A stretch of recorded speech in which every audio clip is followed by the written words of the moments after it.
Hello, everybody. My name is Delver Sled. Today, I'm doing a little bit of a reaction video, so let's please enjoy the video.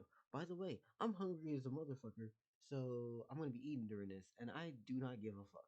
You will be getting Apple ASMR, and if you have a problem with that, find another video in the description of the same video. Watch the original motherfucker, because I'm gonna be doing what I want. I'm gonna be talking about how I want.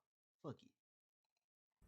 In the grand toolbox of narrative conventions, very few things are better for a writer than a ticking clock. And I don't just mean how deadline stress is a hell of a motivator to kick the creativity brain into overdrive. Narratively speaking, it is very useful for a story to give its characters an in-universe deadline that they have to accomplish some task in time for, or I'm gonna be honest with you. I already used this the moment I started writing my Choose Your Adventure, right? Because as soon as I started writing that, I was like, damn, how do I make people actually have to vote? Because it's a Choose Your Adventure where I'm doing votes in the community section on YouTube, right? How do I get people to push the plot forward? Okay, I'm going to set it up with 3 days, and if it doesn't happen to get to that point for 3 days, shit will hit the fan, with or without you doing things. Also, you said so it's a homebrew version of Shillelagh. Astro, okay. I need more specifics though. risk absolute failure on a grand scale. For whatever reason, there's an event permanently locked into the schedule that is pivotal to their success or failure, and if they don't hit the target, they're pretty much screwed. Structurally, this answers several foundational questions, like why do our heroes need to worry about this now, and why can't they slow down and do this smart instead of flinging themselves headfirst into perils they aren't prepared for. A ticking clock with a hard deadline puts the pressure on, automatically raises the stakes of failure, and gives the writer a very clear idea of when and how this story is going to end and what it's going to look like when it does, which you wouldn't think would be a noteworthy benefit, but oh man. So, all of this. So, what's the point of all of this? Haven't you heard? It's the journey, not the destination. I'll tell you as soon as I figure that out. Oh man, knowing how a story is going to end is an underrated but crucial writing tool that tells the writer what they're building everything towards, what they're for. I don't have an ending for a lot of the stories I write. I have noticeable plot points that I form, and as soon as I form them as ideas, I start laying them down. Dell, is this your writing? Okay. Astro, I'm gonna be honest with you, okay? I am annoyed purely by the fact that I ran that damn okay. You wanted to do thief shit in the campaign, and yet you decided to kill your character. I don't think you ever realized how many of the characters around you were criminals. You have no idea how many of those motherfucking characters were going to be reveals, and I was planning, man. I'll say this, right? There are 8 characters that y'all did not know were people who you could work with. 8.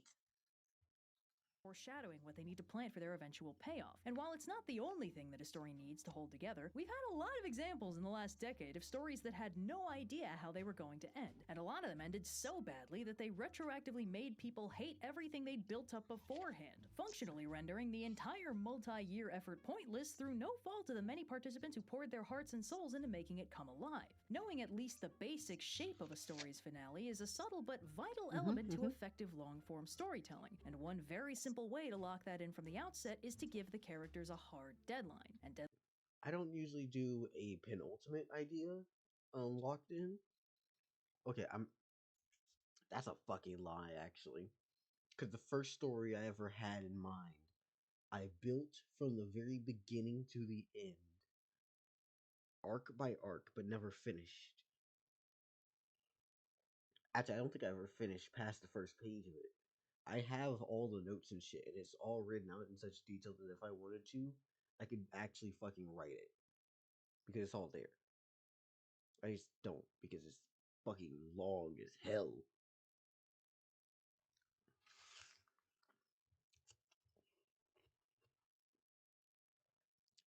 Now, let's see this.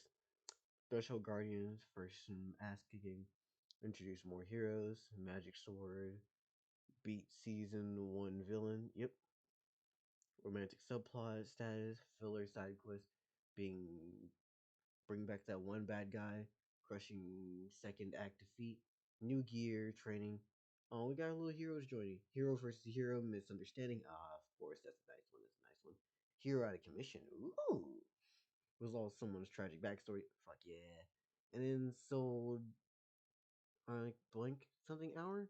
Deadlines don't get much harder than a good old cosmic alignment. The concept of a cosmic alignment is grounded in the very non-fictional fact of reality that stars, planets, and the moon move in very regular and predictable cycles, and that means there are predictable and calculable times when they overlap, or rather, align. If you're interested in the way real-world cosmic alignments work and feel, I made 2 videos about recent solar eclipses that unpack that in significantly more detail. Astro, I am In the real not in the world, the mood to most work striking on kind of stats. cosmic alignment is with you. definitely the solar eclipse, closely followed by the lunar eclipse, which have the advantage of being the only kinds of cosmic alignments you can see clearly without needing a telescope. I've got a little astronomy app on my phone called Star Walk that pings me whenever, like, Venus is close to Pollux or Jupiter and the moon are gonna look close together or whatever, so trust me when I say that little cosmic alignments are happening basically all the time, but they're usually Nice. not all that interesting to look at. Eclipses are the real breadwinners in the cool sky spectacles department, and writers know I did a bad thing during the eclipse a little while back, right? I just stared up at it. Things got a little bit weird in my sight, but I'm okay. know it because when it comes to fictional cosmic alignments, solar eclipses are far and away the most popular flavor. The concept of a fictional cosmic alignment is simple. 2 or more heavenly bodies have predictable cycles of movement, and somebody has calculated out when they are going to sync up. When that happens, it's going to cause something, almost always something magical. Despite the scientific origins of the concept, cosmic alignments are very rarely used as plot points in sci-fi and generally just feature in fantasy, where it's pretty easy to claim that a couple orbits crossing over is tied in with an ancient prophecy and it's going to have massive consequences for whatever's under it, which is a little harder to justify in the harder side of sci-fi, where the effect of a cosmic alignment generally starts and ends with looking cool. In any case, the cosmic alignment will either cause something or enable an opportunity for the characters to do something, and thus it serves as a hard deadline on the plans for our protagonists, our antagonists, or both. In some more nebulous cases, a cosmic alignment might be tied with the long-term execution of some sort of prophecy, i.e., when the stars align, this ancient force will awaken from its 10,000-year slumber, etc., etc. And since this is a frequent staple of Lovecraftian cosmic horror, the implication is generally, and this will fuck everybody over in an unstoppably horrific way, and as we are but ants, there is not the But all those that live, they've never really died. All they live themselves, the great gods already preserved by the spells of the mighty Cthulhu, for the glory and resurrection of the wind, the stars, the earth, and the might to once more be ready for them. But at that time, some force from outside must serve to liberate their bodies. The spells that preserved them intact likewise prevented them from making an additional move, and they could only lie awake in a dark and thin cloth uncounted. Millions of years rolled by. The Call of Cthulhu, H.P. Lovecraft.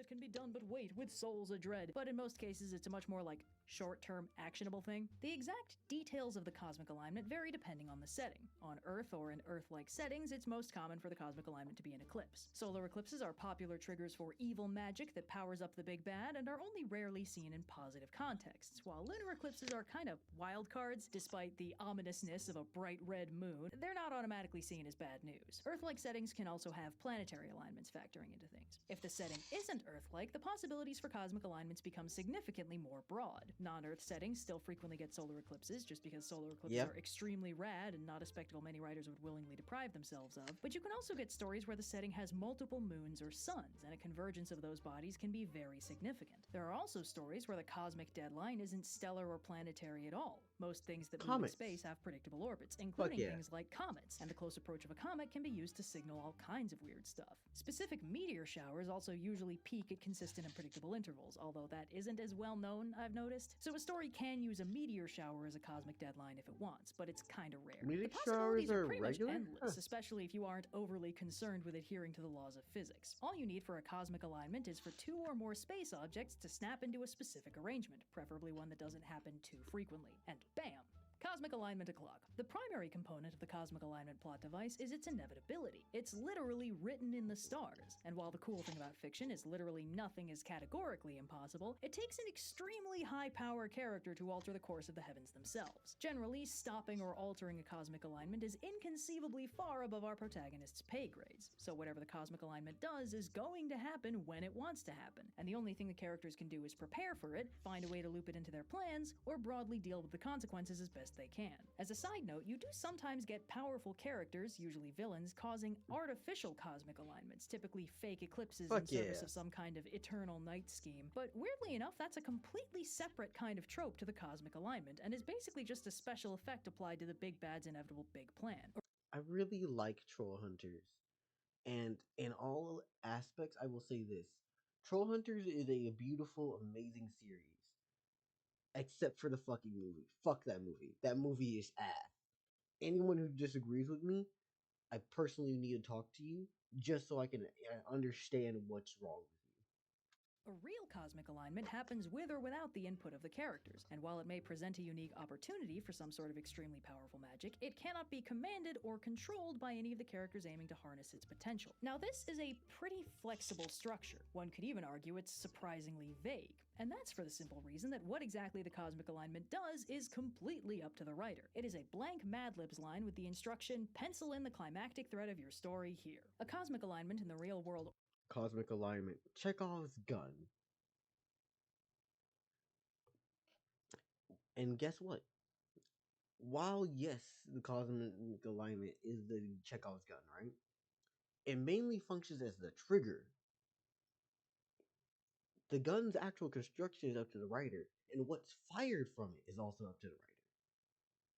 Or in fiction land is an inherently dramatic spectacle that feels unbelievably powerful, and a writer making any sort of fantasy setting can basically justify it causing whatever they want it to. The cosmic alignment might break the seal on an ancient evil, or activate the big bad's massively complicated spell, or open a gateway to another realm, or facilitate the ascension of a monster, or really anything the writer wants it to do. It's a rare, cool-looking event that reminds us of the vastness of the universe and all its wonder. It can do whatever it wants. Just about the only hardline subdivision we can draw is whether the cosmic alignment does something the antagonist wants or something they don't. For instance, check it off your bingo cards, Avatar's Day of Black Sun is a cosmic alignment, specifically a solar eclipse, unsurprisingly, that is very bad for Team Bad Guy because it switches off everybody's firebending for a few minutes, making it the prime opportunity to launch an invasion while they can't explode things with their minds. Unfortunately for Team Good Guy, while the rank-and-file Fire Nation soldiers don't seem to have been informed that their powers are going to stop working when the sun goes bye-bye, Fire Lord Ozai and company are very aware of this and have prepared for the scenario by squirreling him away to a backup secret lair, causing the invasion to fail and basically wiping out our hero's entire army of allies. This is actually an incredibly illustrative example of how meta-narratively useful it is to the writer to have a cosmic deadline, because after the Black Sun invasion fails, our heroes spend several episodes adopting Zuko, side-questing, and goofing off, leading to Zuko having a minor breakdown when he realizes they aren't taking the Sozin's Comet deadline seriously, so he has to drop a new cosmic deadline on them right before the finale so they actually get their act together and fight the Fire Lord before he torches the Earth Kingdom. The Comet handily illustrates the other sort of cosmic alignment, namely one that the antagonist wants to happen, because while the Day of Black Sun nerfed... I'm just going to be honest with you. Fire Lord Ozai's plan,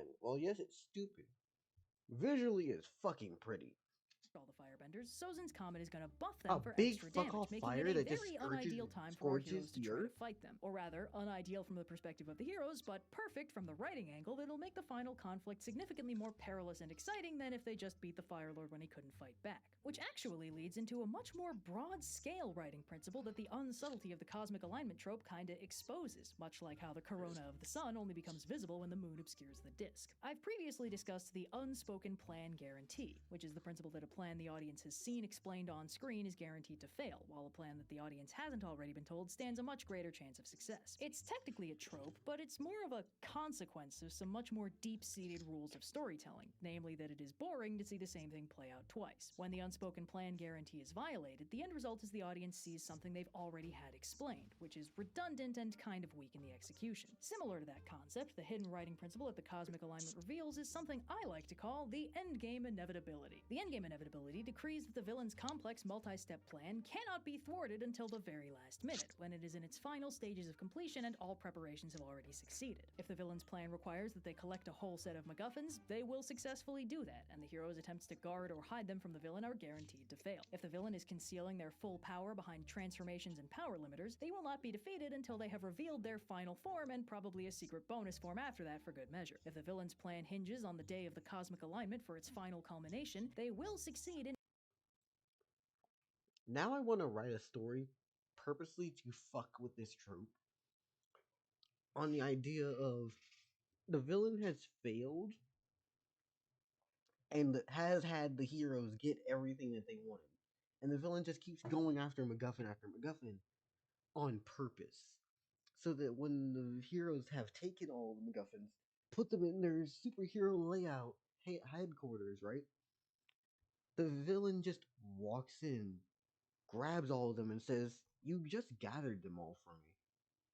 All I had to do was get close to them and you would just take them. But you thought I was so weak and so feeble that you didn't protect them well. So I just got in here and took all of them."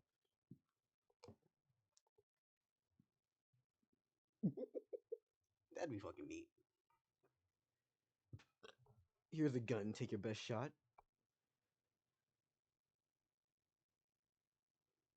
Astral. No. No.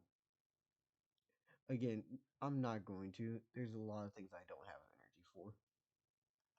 In every preparatory step and reach the cosmic alignment poised for total victory. The heroes will naturally want to stop the villain before they reach the final stages of their victory and presumably try very hard to do so. But no matter what, whether they aim to destroy the infrastructure supporting the plan, squirrel away one or more mandatory MacGuffins, or just take out the villain before they reach their final form, they are going to fail. The villain will reach their endgame just like they planned, and in the case of a plan that hinges on a cosmic alignment, the endgame inevitability guarantees that the villain's plan cannot be stopped before the alignment and must instead be stopped during or immediately afterwards. And the reason for this is actually very simple. It's more interesting that way. The reason the heroes can't just hide or destroy one of the villain's mandatory MacGuffins is because they become a much more dangerous and interesting threat when they have all of them. The heroes stopping an evil plan before it really gets going is an anticlimax compared to the promised final confrontation where the heroes must instead desperately struggle against the ultimate foe at the apex of their power. If the villain can conceivably get more threatening, they inevitably Yeah, that is cooler. will do so. The heroes cannot win. Oh shit, I need to go and read more of Aurora. Fuck. I need to read more Aurora. The final battle, because the final battle is what the entire story has been building a few months. towards, and therefore Usually I binge it must it be after as like a month epic or as two. possible. But at the same time, this is kind of only automatically interesting on paper. Red's really good if at a writer isn't telling a careful, story. the endgame inevitability can make everything the heroes do before that finale feel completely pointless. Like the whole story up to that point was a waste of time. They try to stop the bad guy, but the writers will not let them. They try to slow down or cut off the villain's plans, but the writer will make sure the villain is always one step ahead. It's not fair. In the most literal sense, this scenario is contrived to be unfair to the heroes, because watching them struggle is what makes the story interesting. It is a damn good thing fictional characters are tools to tell a good story and not real people with real thoughts and feelings, because otherwise the act of writing would be just about the most unethical thing a person could do. The thing is, the endgame inevitability isn't guaranteed to make the hero's struggles feel fruitless, because protagonist progress isn't a binary. Just because the heroes can't stop the ultimate villain early doesn't mean they can't accomplish other important things. One of the best stories that utilizes a cosmic alignment and the endgame inevitability in relation to it is Fullmetal Alchemist. Also check it off your bingo cards. A story where the villain's ultimate plan hinges on a series of complex preparations building up to the promised day, which turns out to be the day of a total solar eclipse. The plan is very intricate and has several potential points of failure that our heroes try and ultimately fail to exploit, because there's no way they're getting to the finale without having to deal with the big bad plan. But everything the heroes do serves a narrative purpose. Sometimes their actions build towards their own counterplan to mitigate or undo the effects of the promised day. Sometimes they just gather or win over allies, or take out a bad guy that means one less boss fight day of, or go to extremely complicated lengths to avoid being forced to participate in the final evil plan so their morals stay intact. I'm trying not to be too specific here, because Fullmetal Alchemist is the kind of masterpiece of writing that I think everybody should get a chance to experience clean. Previous Trope talks spoiling big chunks of it notwithstanding. But really, if there's one story that I think balances the climactic final showdown promised by the endgame inevitability with the protagonists actually feeling like they're accomplishing meaningful goals along along the way, it's this one. And one big reason for that is the main characters have extremely important personal goals they're pursuing for the entire story. And stopping the big bad's evil plan is completely ancillary to that and is basically just an unexpected inconvenience. From minute one and the established premise of the show, the primary thing protagonists Ed and Al care about is getting back the extremely important body parts they lost in an ill-fated attempt to alchemy their mom back to life. Al specifically has the worst of it, having lost his entire body and currently surviving as a soul bound to an empty suit of armor that can kick serious ass in a fight, but also can't eat, sleep, or feel the warmth of human contact. The personal goal of finding some way to get their bodies back provides the story with secondary stakes at every turn. Even if the characters win a victory over Team Bad Guy, it can still feel like they suffered a devastating loss if their current angle of approach to solving the body problem is looking like a dead end. And on the flip side, even if they fail to definitively thwart the big bad's evil plan in some new and clever way, which is pretty much guaranteed due to the endgame inevitability, if they make any progress on their personal goals in the process, it can still make the whole thing feel like a meaningful win. Cosmic alignments, as a trope, have a bit of an aura of vastness to them, which is appropriate enough for anything to do with space. When the great gears of the universe inexorably turn to the stroke of midnight, it's easy for the characters at the center of the story to feel small and powerless. Generally, the turning of the cosmos is a neutral inevitability. It's just a thing that will happen, with or without the input of the characters. Plans and schemes that center on cosmic alignments are usually relatively small-scale machinations when The it comes Collector down was to a it. good Petty vibe. plans for personal empowerment that take The advantage of the Emperor opening was an provided by ass. the stars aligning. While the And the villains Owl usually House get is a more out of tragedy. cosmic alignments than the good I'm gonna be honest with you in every aspect. Disney fucked up so much when they decided to not have the Owl House continue. Like, what the fuck were they doing? Are they?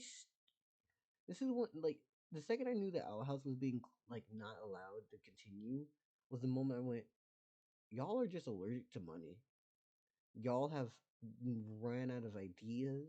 And creativity is dead in your hands.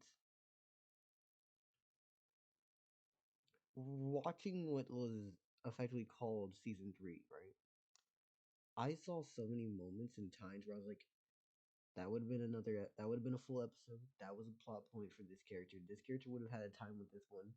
I could see the building blocks of what the original story was going to be through the last few episodes of Owl House, and it fucking infuriates me to no end. But it's okay. Hopefully there's I think there's supposed to be like a more like Owl House little intermediate epilogues and shit going on, or like just it ended okay. It didn't end badly, so I'm okay with that. Just annoying. good guys do just by the general rules of Hey underdog Kopi, heroism. how you It's doing? not like the bad guys have any more control over them, thanks to the You called Majora tacos? What the fuck? And yeah, I'm not sure if I said hey Kopi, but hi. endgame inevitability, the bad guys can often feel like unstoppable forces of narrative nature. Because their near victory is the most interesting outcome, they really are unstoppable. Right up until they aren't. When the cosmic alignment comes due and the villain's big plan reaches its ultimate final culmination, that's usually when the uncaring gears of the universe prove once and for all how small and alone they really are. A big bad is never in more danger of being horrendously outclassed than when all their schemes have come to fruition and they have no more power-ups left in the tank. Because even if they harness the cosmic alignment, even if they use it to further their goals to final completion, they cannot control it. And if the good guys successfully hold them off or beat them back until the cosmic alignment is over, then they pretty much instantly lose everything right at the moment that should have been their most profound victory. In tying their plans to something so massively powerful as the turning of the heavens themselves, all they do is reveal how small and weak they really are. It is oddly common for the perpetrators of cosmic alignment schemes to find themselves suddenly facing down entities of godlike power, embodiments of the heavens or the truth or the balance of nature, who absolutely smoke them right when their hubris is at its most extreme. It's a fun reminder that while the endgame inevitability forces the villain to succeed right up until I'm kind of low right now. Am I? Like, I'm not talking too loud, to be fair. But, like, am I actually real quiet?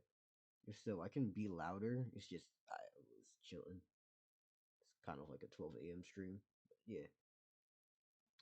the finale, the writer is a fickle ally and no friend to the big bad. The aid of the writer is conditional on what makes a better story, a system of wheels within wheels far beyond the comprehension of the characters caught in their gears. A villain is only built up to their highest heights because it makes it that much more fun to watch them fall. So, yeah. Dancing amongst the stars, violence and mock. Distance is a mirror, looked with afar. Anyways, everybody, get the fuck out of here. Links will be in the description. Go check out the original video if we're gonna like this one. I want you to go out there and support them. Yeah, I think that's it, right? Like the original, copy the original, not copy. What's the word? Subscribe to OSP if you haven't somehow. Even though that just means that you're very uncultured. Um, yeah, the links will be in the description. Go check them out. Okay, now it's time to start plugging myself. Congratulations, you made it to this point. Stick with me. Number one, you can like this video if you enjoyed it. Number two, comment if you have something to say. So number three, subscribe if you believe that I am somebody you want to come around and support. And somebody you think is worthy your subscription. Now, number four. I know, right? We're getting into more things. We got links in the description. Um, one of them is going to be, my socials. Another's going to be my YouTube membership. And the last one, the last one. Or first one. Which one of them is also going to be commissions if you want to get me for commissions. I do pixel art and 3D models. And number five. I know, right? We're really adding into a lot of things in this outro. I'm running fucking polls in my YouTube community section. It's really neat, and I like them. It's cool. These polls are basically me telling a story. Y'all choose parts of, and what happens. I'm gonna update it after 24 hours for the last one. It does not mean I'm gonna do it in 24 hours because I have other shit to do in my life, you know. But that is how it is. Yeah. Oh, and if you want to read the entirety of everything, go to my Blue Sky. The link will be in the link tree with all my socials in it. Yeah, but like it's a good chunk of story that we have so far, and we'll just keep adding to it. Woo!